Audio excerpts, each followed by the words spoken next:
Aventureros, existen personajes de la historia que nos atrapan de una forma, con un magnetismo especial, que simplemente escuchamos el nombre y nos sentimos atraídos como polilla ante la luz.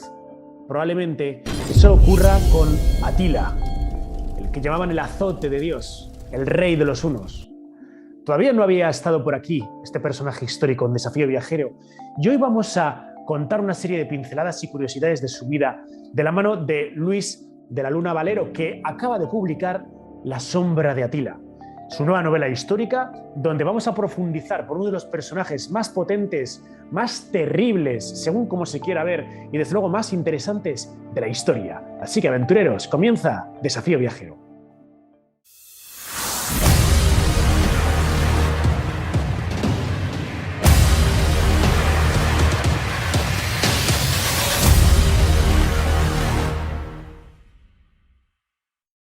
Luis, bienvenido a Desafío Viajero. ¿Qué tal? ¿Cómo va eso? Muchísimas gracias, tocayo. Encantado de estar contigo. Un placer conocerte. Todavía no habíamos coincidido. Oye, y el otro día, paseando por una librería, me encuentro con La sombra de Atila, que desde luego que ya solo la portada llama mucho la atención, ¿no? Pero para los que nos gusta en general el conocer a grandes personajes de la historia, bueno, hay que meterse de lleno para conocer la vida de Atila a través de tu obra.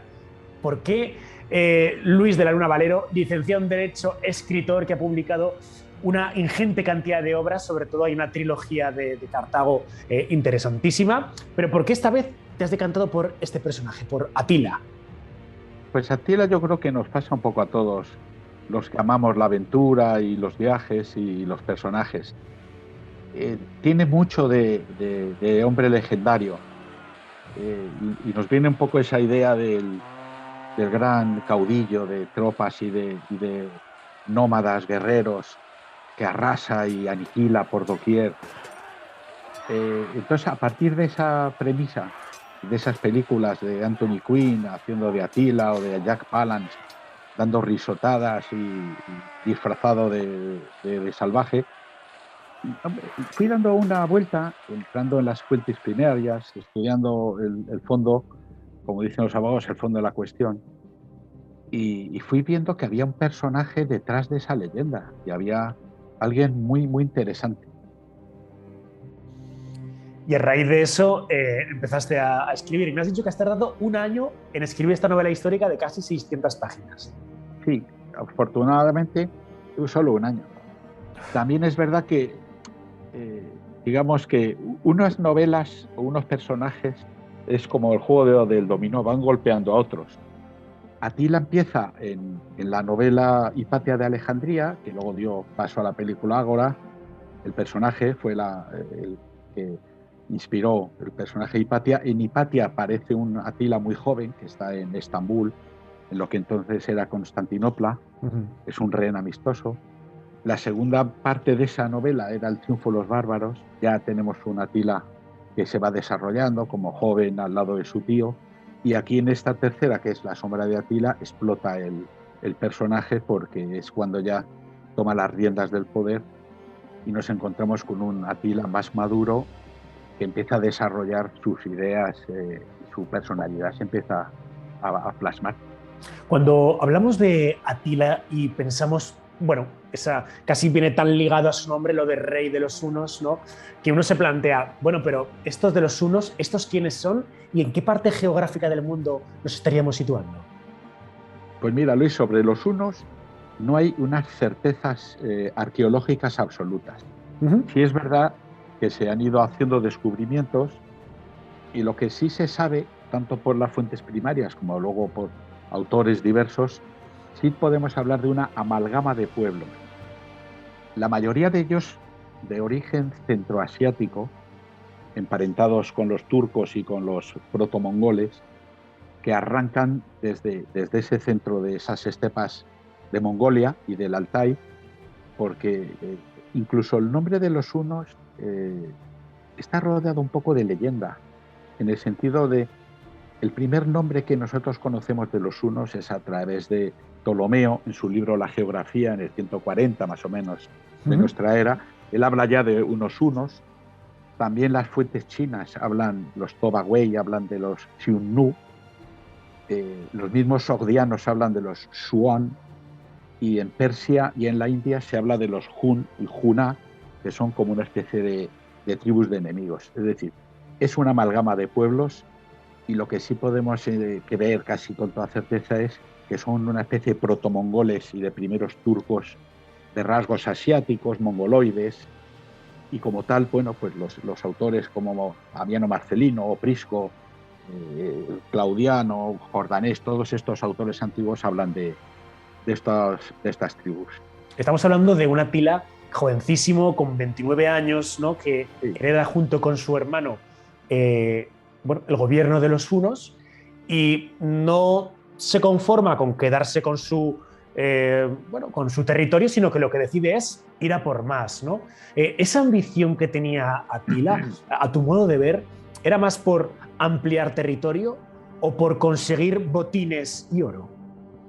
Yo creo, en la medida que se estudia el personaje, y sobre todo a través de sus actos, porque eh, él no escribe, y no hay fuentes de los hunos que escriban. Sí es verdad que hay testimonios de griegos que viven con él y de gente que ha dejado el Imperio Romano y se ha instalado junto a Atila, que habla de los hunos y de su forma de vida. Y lo que sí nos transmiten, y a mí me da la sensación además, es que Atila tiene una idea muy clara. Atila quiere ser emperador de Roma. Él ha estado en Roma de joven, como un rehén amistoso, como decíamos antes. También está en Constantinopla, pasa temporadas.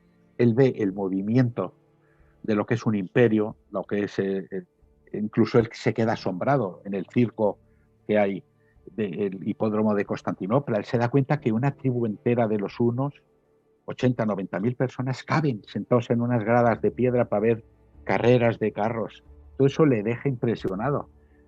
Él se da cuenta además que los hunos que han ido viniendo desde el centro de Asia, que han ido entrando en contacto con diversas culturas, él se da cuenta que ya el tipo de vida nómada que ellos han estado practicando en Europa es muy difícil. Él es una especie de europeísta y se da cuenta que para que su pueblo viva lo mejor posible, lo mejor es que él fuera emperador.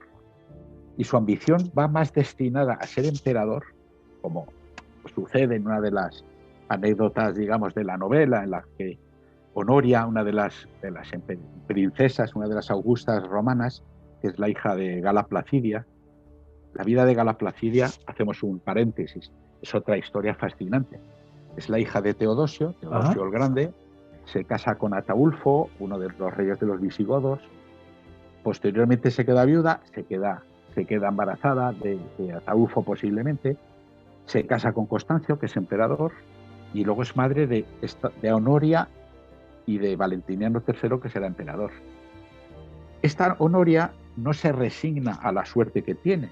Por eso en este caso la novela creo que también le da un tratamiento a las mujeres muy merecido, porque no tenían la suerte que han tenido hoy en día, pero sí es verdad que las mujeres influían. Entonces esta Honoria, en un momento determinado, desesperada ante su situación política, y su hermano se la quiere quitar de medio, ofrece a Atila matrimonio. Atila es un estadista, aparte que pudiera ser un hombre más o menos romántico. Entonces Atila lo que piensa es, si me caso con Honoria, como los derechos sucesorios romanos se transmiten a través de las mujeres, yo casándome me quito de medio a Valentiniano III, que por otro lado tampoco se hubiera perdido mucho porque era un auténtico inútil, y él hubiera sido emperador. Es decir, que no es el salvaje brutal que a veces nos imaginamos, dando carreras y incendiando todo y haciendo el bruto. Es que nos han vendido eso, ¿eh? Es curioso porque yo, antes de meterme con tu obra, la imagen que tenía de Atila prácticamente era de psicópata que mataba por placer, por deporte, y que, bueno, pues a la altura casi de Calígula, pero como buen estratega, ¿no? Y lo que nos estás diciendo es que era un estratega de verdad y que todo lo hacía con cierta intención, ¿no? Y sobre todo lo que me está llamando mucho la atención es que ese ansia por dirigirse a Roma, por tratar de hacerse con Roma, con Constantinopla, que incluso tiene una incursión por allí, es con la intención de ser el emperador romano, no con destruir Roma. Claro, es que él no quiere destruir Roma.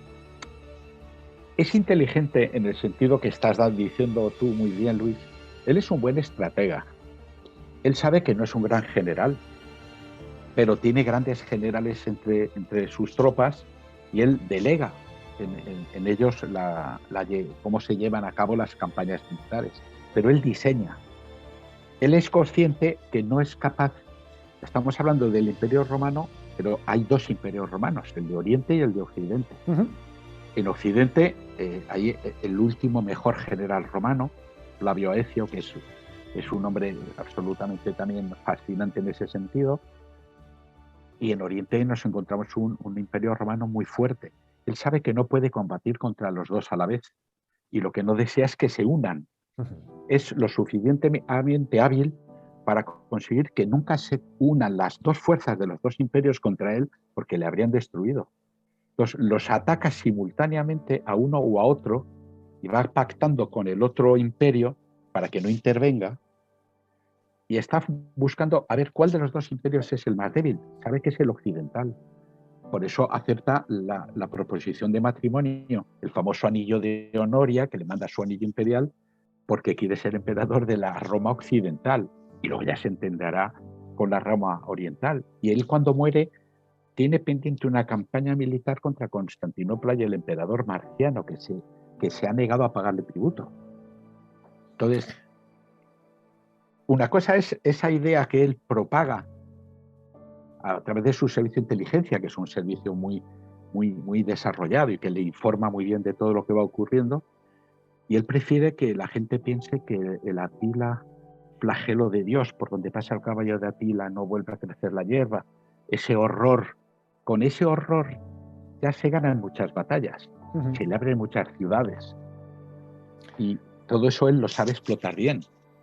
Me parece una técnica publicitaria buenísima. Es decir, que los servicios de inteligencia de Atila iban por ahí haciendo que se corriese la voz de la agresividad y de la ferocidad de los ataques de Atila. Imagino que para que se rindieran casi antes de que llegase por allí, ¿no?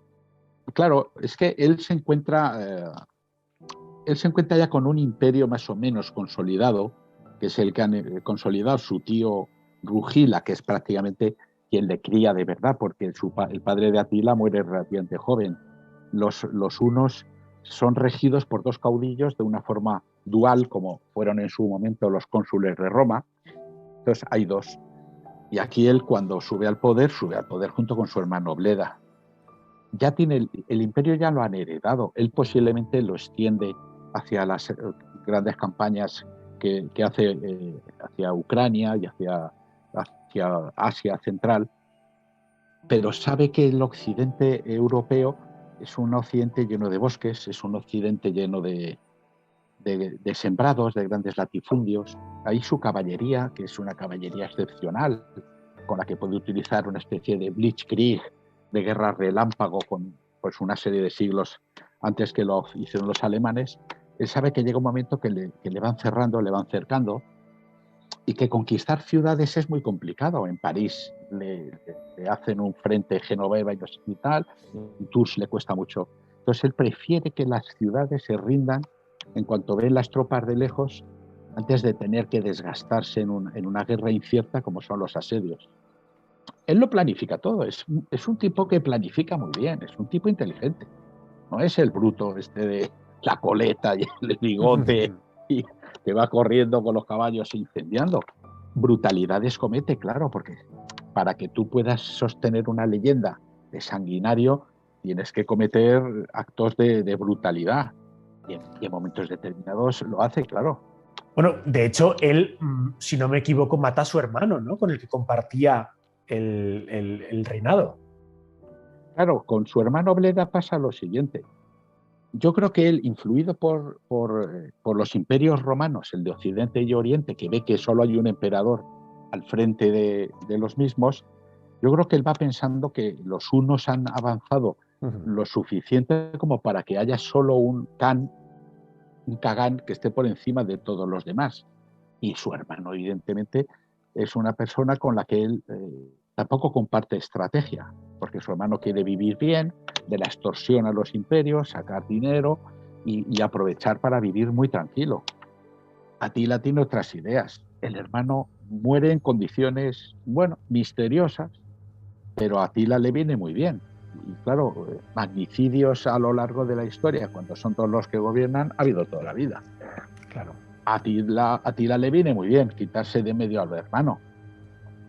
Ahora, dentro de la figura de Atila, luego, por ejemplo, cuando muere el hermano, que tampoco se puede demostrar que sea él la mano inductora, se vuelca con la cuñada y la protege a la viuda y la cuida y la trata de maravilla. Pero no quita para que él al final diga, ya soy el único emperador, yo ya rijo los destinos de los unos y a partir de este momento ya se va haciendo lo que yo voy más o menos calculando. Siempre me ha llamado la atención, Luis, un asunto de la vida de Atila que yo no sé hasta qué punto esto llegó a ocurrir tal como ha pasado o como nos lo han contado o no, que es el tema de el casi asalto de Atila a la Santa Sede y la intermediación del Papa León el Grande para convencerle de aquí no, y que efectivamente supuestamente le convenció. De hecho, Rafael pinta un cuadro donde aparece esta escena. ¿Esto ocurrió así tal cual? Pues claro, vamos a intentar ser objetivos. Vamos a intentar ser objetivos. Porque en la historia el problema que nos encontramos siempre, yo creo, es la propaganda de un lado y de otro. La Iglesia Católica le viene muy bien poner la idea de un papa que domestica al salvaje como si fuera la bella y la bestia y lo lanza un anatema y el otro se asusta y se va a correr que te corre. Si vamos profundizando y llegamos a la conclusión que Atila era un hombre inteligente y era un hombre lo suficientemente listo como para ver lo que estaba sucediendo, cuando invade Italia, ocurre que es casi primavera-verano. Es una época en la que hay un calor excesivo y desacostumbrado para esa época. Su ejército empieza a enfermar. Las aguas son cálidas, no está acostumbrado a esas temperaturas y él se da cuenta que conquistar Roma va a ser muy difícil. Es una opinión, ¿eh? No es como todo, cada historiador tiene su idea. Yo también tengo historia y máster en historia. Entonces, esa es una opinión que vuelco en la novela. Yo creo que en esa línea de pensar que Atila es un tipo inteligente, él se da cuenta que intentar conquistar una ciudad tan grande y retener una ciudad tan grande como Roma es un laberinto. Por otro lado, en esa época, ese siglo V, que es tremendamente fascinante porque es el momento en el que se va plasmando lo que será Europa posteriormente, los visigodos fundan el Reino de España, los francos Francia, los ostrogodos se quedan en Italia. En esa época los obispos de la Iglesia Católica son tremendamente importantes porque son la gente más culta y más preparada. De hecho, actúan casi como gobernadores. Y en este caso, el obispo de Roma, que es el primer papa de toda la historia, que es León I, es un hombre de una preparación enorme. En esa entrevista posiblemente yo creo que llegarían a un acuerdo. Y el papa le explicaría una serie de circunstancias y Atila seguramente le diría, si me llenáis una serie de carros de oro y de plata y de una serie de cosas, lo dejo a la ciudad en paz. Si es que en el fondo, ya que no me voy a poder quedar como emperador, porque sucede una cosa, que es como las tramas de las comedias. Cuando él llega hasta Roma, porque entre otras cosas va a buscar a su enamorada, entre comillas, Honoria ha huido porque su hermano ya sí que va por ella a matarla porque ha muerto la madre, Gala Placidia, que es la que la protegía de verdad, y se ha escapado a Constantinopla. Entonces él llega, ya no está la novia, su, digamos, modus y su casus belli se le rompe, ya no va a poder ser emperador porque no está Honoria. Claro. Entonces yo creo que él ahí pierde interés. Y como es un viajero también impenitente, pues si la expedición ha merecido la pena en cuanto a una cantidad de dinero importante y de oro y de plata, no, y se marchan. Luego la Iglesia posiblemente lo vende porque es lógico, es natural, le viene bien esa propaganda. Nosotros somos los que hemos domesticado la fiera. La fiera irá pensando, yo lo que me ha interesado es explicarle a mis hombres que nos tenemos que ir porque los espíritus y los dioses de los cristianos es muy poderoso y a ver si nos va a pasar algo. Y por otro lado, tienen cólera, disentería, se están muriendo muchos soldados. Pues el momento de marcharse otra vez a sus bases que están en la gran llanura húngara, se conjugan, yo creo, una serie de circunstancias favorables a esa retirada. Ujú. Qué interesante. Bueno, de hecho, yo creo que uno de los aspectos que a todo el mundo más le llama la atención es un guerrero tan bravío como Atila, debió de tener una muerte digna como guerrero, o no estamos del todo en la senda correcta. Pues Atila tiene mala suerte, porque aunque él fuera un gran guerrero en Ujú. el sentido de dirigir un pueblo guerrero como son los hunos, tampoco era de los que entraba en combate, como en las películas, que entra el primero con la espada repartiendo mandobles. Y no muere precisamente en el campo de batalla, muere en la cama, porque Atila es un hombre que tiene problemas desde joven, al parecer sufría epistasis, tenía frecuentes hemorragias nasales Ajá. de un nivel elevado, y en una de las noches de boda de uno de los matrimonios que él contrae con Ildico, la hija del jefe de los jutos, una tribu germana del norte de Jutlandia, que serán los que en su día vayan a Gran Bretaña y con anglos y sajones invadan. Bueno, estos vienen a presentarle sus respetos y él queda prendado de la moza, que tenía de ser francamente guapa. Se casa con ella y esa noche de bodas él Joder. debe beber más de la cuenta, es un hombre de 50 y tantos años ya, y muere ahogado por su propia sangre en una hemorragia. Bueno, yo creo que se estará revolviendo en su tumba ahora mismo Atila por lo que estamos diciendo, ¿no? Bueno, y el rey de los hunos, el azote de Dios, ¿no? Que tuvo a Roma a sus pies, fue muerto por una hemorragia nasal, ¿no? Sí, Bueno, se ha especulado mucho, ¿no? Con el tema de su muerte, ¿no? ¿Pudo tener algo que ver esa joven atractiva en su noche de bodas? ¿Fue envenenado? ¿Fue un tema natural? Bueno, pues ahí queda esa sombra, esa nebulosa que también tú nos transmites con tu arte en tu obra, que vamos a dejar planeando para que pues, los sí, aventureros que están ahí sí, saquen su sí, sí, conclusión, ¿no? sí. Yo creo que si el misterio que nos queda de contar del propio Atila es uno de esos grandes misterios de la arqueología, uno de esos enigmas históricos que es ¿dónde está la tumba de Atila? ¿Qué podemos contar de esto? ¿Hay algo? ¿Tenemos alguna pista? Un momento, amigo mío. ¿Sabías que cada vez que pulsas like, haces un comentario o compartes el vídeo, me ayudas a que el canal llegue a más personas? Gracias por tu apoyo. Desafío Viajero. Somos todos. Mira, esa es la prueba del millón, digamos. Atila es un hombre que está rodeado de misterio. Y dentro de ese misterio, su propio nombre, el propio nombre de Atila, es un nombre que no sabemos si era su verdadero nombre, y me explico. Atila etimológicamente podría derivar de un término germánico, ata, que es padre. Y Atila sería algo así como padrecito. Ah, vaya. Entonces, tampoco sabemos por... Ahora, también los estudiosos y los lingüistas piensan que viene de un nombre que es Edel, que tiene ciertas similitudes. Igual que hablamos que los hunos, pues en principio pensamos, y casi todo apunta, porque se han encontrado las famosas kurgan, las tumbas abovedadas Ujú. desde la zona del Altai, se han ido encontrando de los Xiongnu, que son a los que los chinos llamaban a los hunos Xiongnu, y son un pueblo emparentado, posiblemente sean ellos mismos, o los ávaros que vinieron un poco después. Y en el caso de Atila, igual que pasó con su tío Herbaso y con su tío Rugila, ninguna de las grandes tumbas de los guerreros hunos se ha encontrado.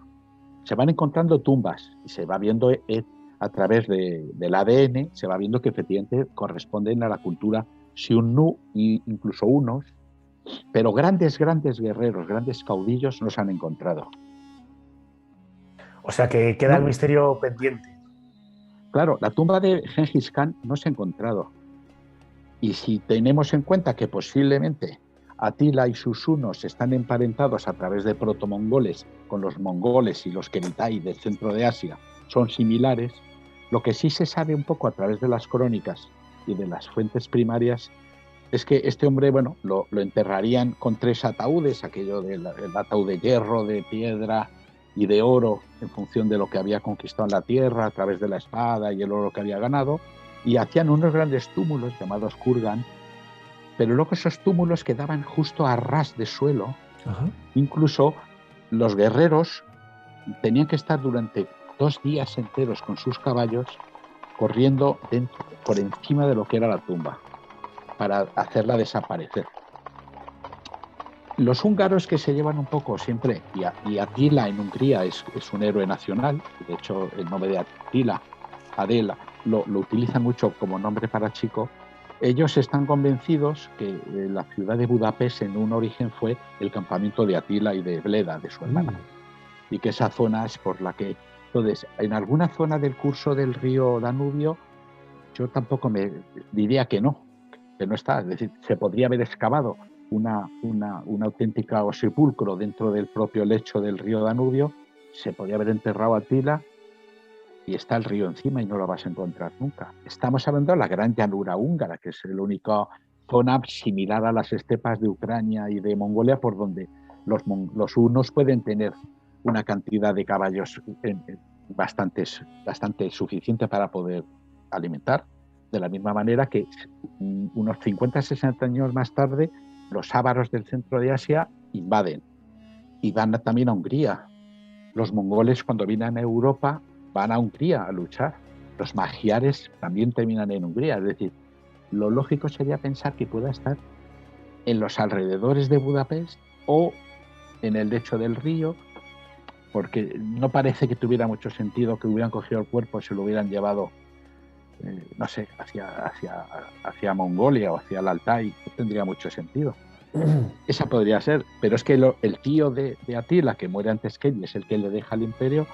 También tiene que haber un enterramiento importante por ahí, y Mundiuch y todos los grandes caudillos unos que han llegado a la gran llanura húngara. Pues sería muy divertido poder tener la posibilidad de, ahora que hay muchas posibilidades fotográficas desde un satélite, pues a lo mejor en la zona de Hungría, sería buscar por ahí. Sí, estaban ahí las... Pues de momento, aventureros, vosotros que estáis ahí, que tenéis el Google Earth, de momento a tratar de poner vuestra posición favorita, y cuando se pueda nos damos una vuelta por allí. Oye, y si encontramos la tumba de Atila, desde luego que... iba a decir cerramos el canal, pero no, hacemos un súper documental del asunto. Oye, Luis, de verdad que muy recomendable La sombra de Atila. Yo creo que es la novela más completa que se ha escrito sobre la madurez del gran Atila. Una obra que para mí es una redención a este personaje. De verdad que yo, antes de cogerla, lo tenía casi como un terrorista del siglo V, y desde luego que es un lavado de cara que, bueno, sirve para generar un soplo de aire fresco sobre este personaje, como nunca antes se había tratado, ¿no? Yo creo que es lo que difiere y hace grande a esta obra de Editoriales B. Bueno, antes de que te vayas, Luis, por cierto, te voy a hacer una pregunta que le hago a todos los aventureros que se dan una vuelta por Desafío Viajero, a ver cuál es tu opinión. Tú como historiador, ¿no? Que esto además me llama más la atención, es si te pueden dar la opción de cenar con 3 personajes históricos, ¿con qué 3 personajes te gustaría cenar? Pues me gustaría cenar con Aníbal de Cartago. Muy bien. Me gustaría cenar con Hernán Cortés y con Julio César. Con estos 3 me gustaría a mí cenar. Y que paguen ellos, que por eso eran ricos, claro. Bueno, pues sería una cena de lo más entretenida. O sea que Atila de momento lo dejamos en la retaguardia, ¿no? Hombre, Atila es que ahora le tengo demasiado conocido. Pero bueno, Atila tampoco... Es que los otros 3 también son personajes de verdad muy atrayentes. Hombre, lo último, por despedirme, diría que intentemos, por favor, no juzgar con mentalidad del siglo XXI las cosas que han pasado siglos atrás. Es decir, no juzguemos, por ejemplo, Atila basándonos en lo que escriben grecorromanos a los que les pagan los emperadores de Roma, los 2 emperadores, porque es un enemigo que les está derrotando. Lógicamente no van a hablar bien de él. Entonces, en ese sentido, no juzguemos. Es que eran brutales, es que eran salvajes. las guerras de hoy en día son brutales y salvajes. Lo que hicieran hace 1500 años no podemos juzgarlo con nuestros baremos igual. Es que los españoles llegaron a América y fueron brutales, ¿no? Los españoles eran del siglo XVI, eran gente que salían de la Edad Media, no eran brutales. Los mexicanos o los peruanos, aztecas, incas, no eran precisamente al mar de la caridad. Hay enfrentamientos. No juzguemos con ideas del siglo XXI porque estamos trastocando la historia. La historia es la que es. Hay que estudiarla, profundizar lo más posible y intentar ser objetivos. Y en este sentido, Atila, pues hombre, si esto ayuda a ver un Atila nuevo, también vamos a ver a los reyes visigodos, a los reyes vándalos. Sobre los vándalos también se hablan cosas, yo creo, muy importantes. También se les ha tenido siempre en un motivo mal. Siempre se habla del vándalo como el salvaje, como el bruto.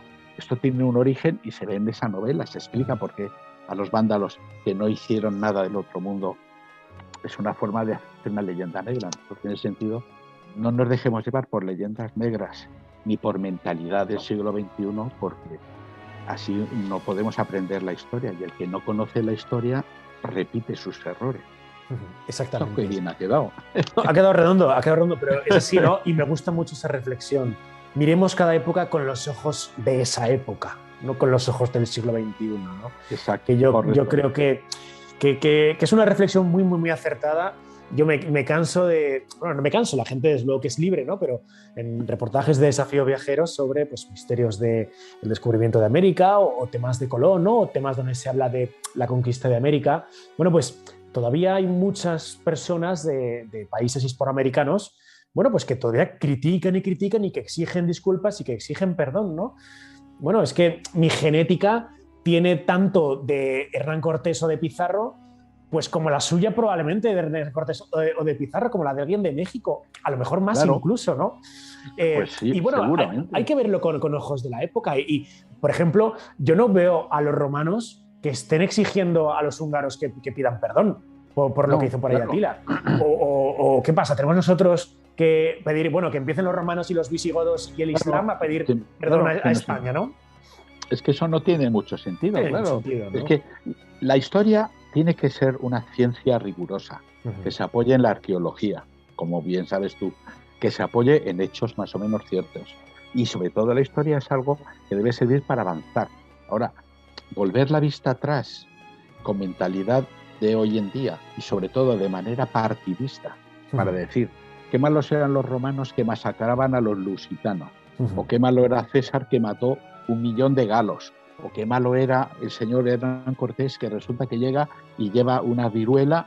Pero claro, hubo un libro hace años muy interesante que se llamaba Mundos en Colisión, que habla precisamente de estos fenómenos. Claro, cuando Cook llega a Hawái, llega a la Polinesia, lleva enfermedades que él no sabe que las van a transmitir. Entonces, no podemos decir que Cook, que fue un gran navegante, fue un asesino o fue un horror.